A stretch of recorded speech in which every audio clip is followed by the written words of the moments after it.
Salam. Praga'daki studiyadan siz bilen men Gözel Hudaýberdiyeva. Şugun açık söhbet gepleşigimizde Sovet Soýuzynda bolan siyasi agdalşyk synanşygy Awgust Puçy barada gurrun ederiz. Göni 30 ýyl mundan öň 19-njy awgustda näme boldy? Awgust Puçy türkmen halkyna nähili täsir etdi? Biz muňa şugun bilesin ederiz.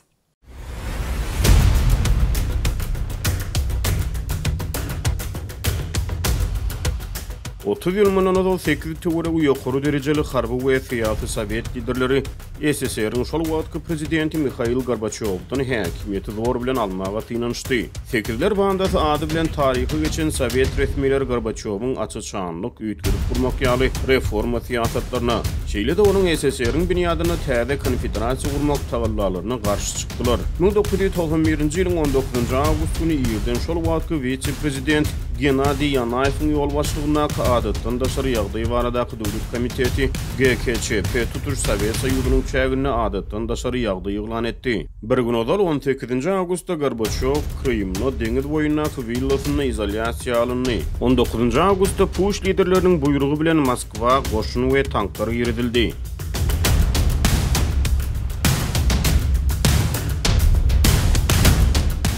Döwlet telewizionyasy agdalşyk synanşygyna esasan Gu köylü balet sahnasynyň efiri berilmegi bilen ýatda galdy.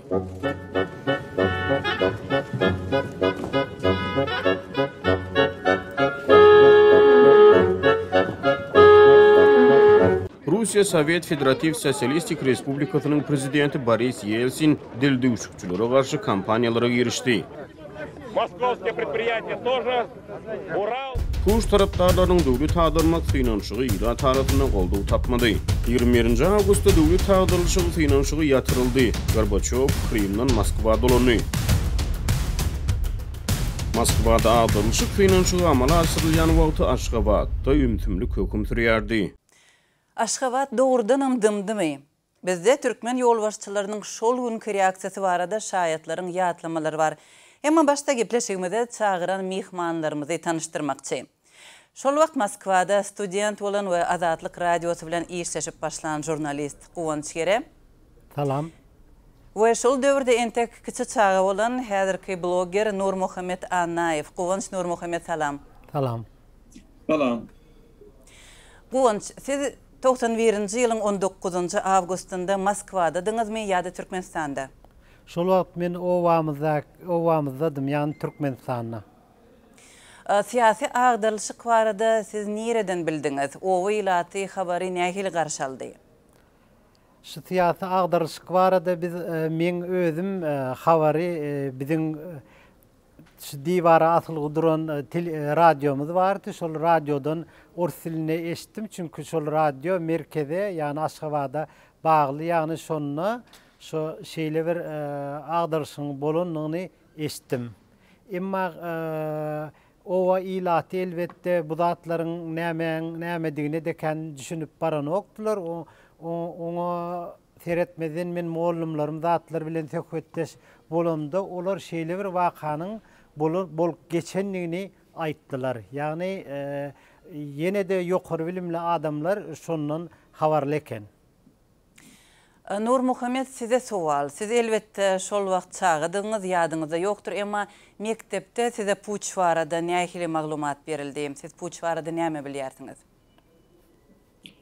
Elbette biz mektepde urunu o zatlardan hiç ili havarsyz. Bizim bu zatlary siyasi arenada nämeler bolup görünýän hiç ili habarmady ýok. Ýöne meniň özümüm geň gallarýandady şol enem Tahir şo wagtlar rus dilini gowy bilýän bolan üçin habarlardan ünsürüp dinleýärdi we meniň isim çekipdi şo wagtlar habarlardan seredýärdi bolýan zatlary, radiolardan zatlardan. Ýöne telewiziýadan başga ýani Türkmenistanyň telewiziýasyna bu zatlary aýdyp duran nemeler göremzokdyk. Bir mektepde urunu da hiç il bu barada ne özümüz belki çağı bolanmyz üçindir hiç il işler aýdylanokdy. Biziň habarymyz ýokdy, ýani hiç il bolýan wakalardan. Emma mektepde okuw kitaplarında umuman ýurdun garaşsyzlygynyň öň ýanyndaky ýagdaýlar barada näme diýilýärdi? Size nähili sabak berilýärdi?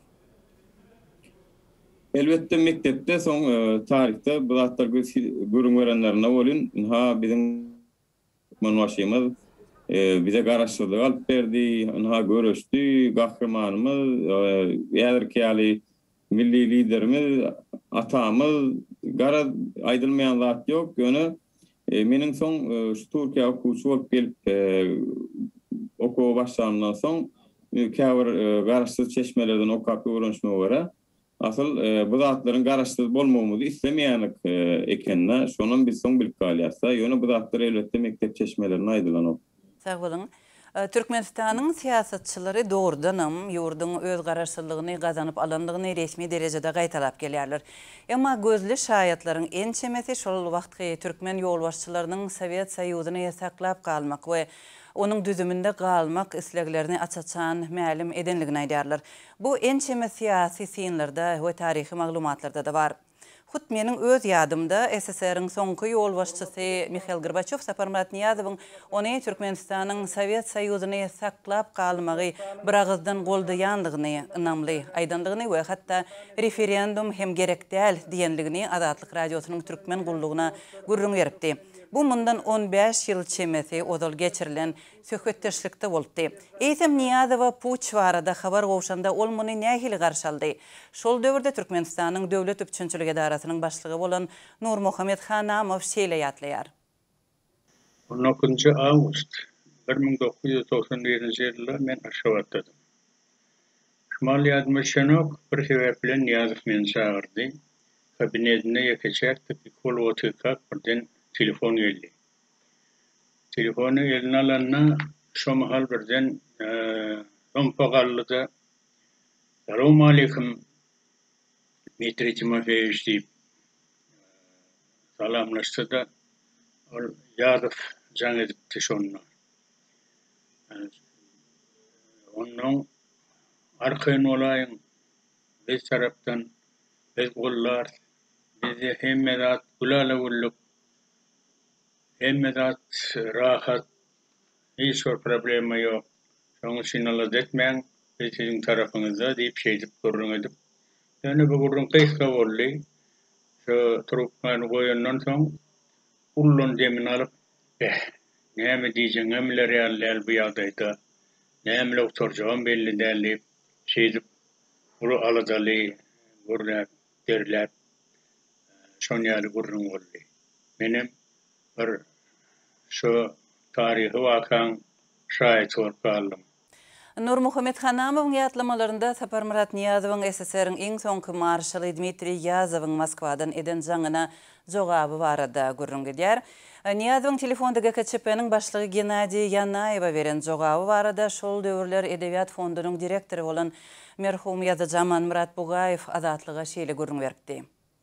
Ayın 19'unu akşamarı eyyem giyiştik oğullar tevaravi koşuktan yürüyte vakiller 20. Ağustos'ta ilk saat 7'de men koşukta bolmalığımı aydılan vaktinden ilk saat 7 bolup bolmanka koşuğa vardım. Niyası eyyem işine gelen eken. Bol koşukta kavulhanasında kavul etti. Hem de şöyle GKÇP diýýäniň döwlet adalyşy ýazadyň bolup geçerligi hakynda gurrun berdi. Bir saat çemes wagt geçenden soňra Moskwadan GKÇP ýolbaşçylyk edýän SSR-in vice-prezidenti Yanaýew jaň etdi. Ondan ol aňyrdan jaň edenne Yanaýew biýas bilen bir o diýen hoşamaý gurruna etmedi. Mülakatly gurrun bolmady. Ol aňyrdan şol Yanaýewiň sesi eşdilip durdy. Nähili Türkmenistanyň prezidenti diýen ýaly äsgermezçilik bilen gurrun etjek bolun ýa-da nähili SSR-in prezidentiniň wezifesini wagtlyň ýerine ýetirdi diýip bollugynyň öz mertebesini saklap jogap berdi. Soň Yanaýew ertir Moskwada Sowet Soýuzynyň Kommunist Partiýasynyň merkez komitetiniň nowatdan naşar plenumyň boljakdygyny şoňa da Türkmenistanyň delegasiýasynyň gatnaşmagyny üpçün etmegi Niyazowa aýtdy. Niyazow bolýa diýdi. Murat Bugaýewiň ýatlamalarına göre Türkmen delegasiýasy Aşgabatdan uçupdyr. Emma gyýtga wagtdan daşuguzda gonyp Moskwa asla barmandyr.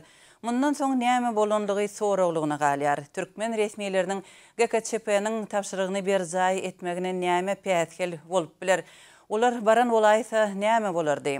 Guwanç siz bu barada nähili pikirde? Bizim jurnalistik töweregimizde o döwürde şu bilen baglanşykly hiç hili maglumat bolmady. Emma şu döwürde Niyazow yitirim boldy diýen gürrüň köp boldy. Niýazow hiç ýerde çykyş etmedi, hiç ile şu mesele barada gürrüň etmedi. Şolar wagtyň özünde puç gutoran soňam, ýagny 21-nji awgustda Türkmen mediýasy şu GKÇP'çileriň kararlaryny çap etdiler. Eger Niýazowyň delegasiýasy Moskwa giden bolsa näme bolardy? Meň pikirimçe olaryň o ýere gitmegine gerek ýok. Hemme zat olar telefonu çözüp bilerdiler. Şoň üçin o arada nähille bir pikir ýöretmek meň pikirimçe çetin. Guwanç Niýazow ýetirim boldy diýdiňiz. Näme sebäpden ýetirim boldy? Çaklamalar boldymy şol döwürde bir eşiten zadyňyz barmy? Howa gözel şu döwürde jurnalistleriň intelligensiýaň arasynda bolan gürrüňlere göre Niýazow öz boluşly tejribeli hem mekir siýasatçy bolanyň üçin ol daş töwereginde, ýagny beýleki respublikalarda, goňşy ýurtlarymyzda nämeleriň bolup gelýändigini iýdarlamak üçin orta ýitirim boldy diýen gürrüňler bardy. Ýagny Niýazow hemmeni sin etmegi karar etti. Şoň üçin ol görünmedi.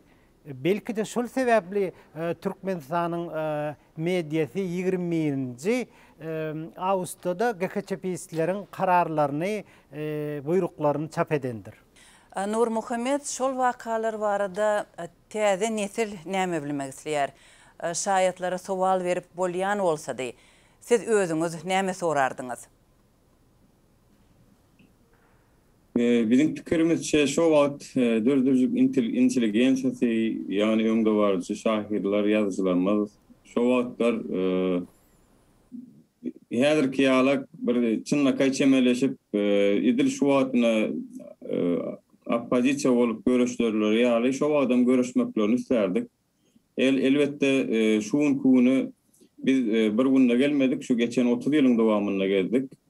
Men pikirimçe de şu wagtky gahramanlardan, ýagny baş rollardaky prezident Saparmurat Niýazowyň birinji ýerde uly rol var şuna gelmemizde, has repressiv ýagdaýa gelmemizde. Biram şol wagtky döwlet intelligensiýasynyň uly rolu var, görüşmelidir, etmelilerdi. Sebäpli indiki nesillerimize şu wagtky nesile galan mirasam şol günlerden galan diýip hasaplaýarys. Sag bolun. Efirde açık söhbet gepleşigimiz. Bugün 30 ýyl mundan ozal tarihi ötkeden wakalary ýatlaýarys. Şol Tomuz güni 91-nji ýylyň 19-njy awgustynda meniň 19 ýaşym doldy. Men onu bellemek üçin mihmanlara garaşyp otyrkam, Sowet döwrüniň gutaryp barýanlygyna özümiň şaýat boljakdygymy bilmeýärdim. 1991-nji ýylyň awgust aýynda bolup geçen wakalar SSR-iň ykbalyny kesitledi. Şeýle hem türkmen halkyna erkinlige umyt berdi we Sowet döwründe döwran türkmen intelligensiýasy bu meselede möhüm rol oýnady. Şu ýerde bellemeli zat 91-nji ýylyň wakalaryna ondan öňki ýyllardaky perestroýka we glasnost açyklyk prosesi iňňän uly täsir ýetiripdi. 1989-njy ýylda Sowet respublikalarynda häkimiýete we parlamente opozisiýon siýasatçylaryň we progressiv ilmi medeni işgärleriň ençemesi gelipdi. Progressiv pikirli adamlar Türkmenistanda hem aktivleşipdi. Şol wakalaryň arasynda bolan ýazyjy Ýowşan Anugurwan intelligensiýa wekilleriniň onlarçasynyň puçsan birnäçe gün soň Aşgabatda KGB-niň gaptalyndaky Mahtum Guly ýadygarlyginiň daşyna birden jemlenenligini ýatlaýar. Ýowşan Anugurwan bolan wakalary şeýle görüň berýär. Türkmen intelligensiýasy bu ýagda elbetde resmi habarlardan bildi, resmi habarlardan eşitdiýeni adamlar muny aljarangyrak karşyladym diýen sebäbi hiç kim beýle zada garaşmany, ýa adamlaryň arkasyna şemal çalypdy, ýel çalypdy, adamlar şu Hurşow döwründäki maýlanlygyň gaýtadan gelenligini hem amykly gelenligini ananyp başlapdylar. Metdugatda adamlar seslerini aýdyp, pikirlerini aýdyp, arkayın çıkış edip başladılar. Şoň üçin bu gaty alzyratdy mı kadiyan köp adamy. Şoň üçin elbetde kär pikirlere görä gizrak boldy şu reaksiýa türkmen intelligensiýasynyň reaksiýasy ýöne giçken bolsa boldy. Ýöne adamlar magtym bolýan ýadygarlygynyň ýanyna ýöňlendiler. Ödem dürli pikirli adamlar, dürli garaýşly adamlar, olar bir partiýanyň ýa-da bir toparyň bir pikirdeşligiň, bir hereketin çägindäki adamlar däl, dürli adamlardy, garşylykly pikirli adamlardy. Ýöne olar hemmeti bileleşip şol ýerde başga adam gurrunly etmän şu GKCP garşylyklaryny bildirdiler. Adamlar şol ýerde çykyş edip öz pikirlerini açyk aýtdylar. Olar şo dogrudan azatlyga, erkinlige, öz teşnediklerini, şoňa tarapdardyklaryny aýtdylar. Türkmen intelligensiyasi siyasa ýygyşa garşylygyny açyk beýan edip bilipdir. Erkinlige umytlaryny ma'lum edipdir. Şu nokta nazardan şu günkü güne gaýdyp gelsek, Türkmen jemgyýeti näme gazandy şol döwrüň dowamında hem näme ýitirdi? Guwanç size sual.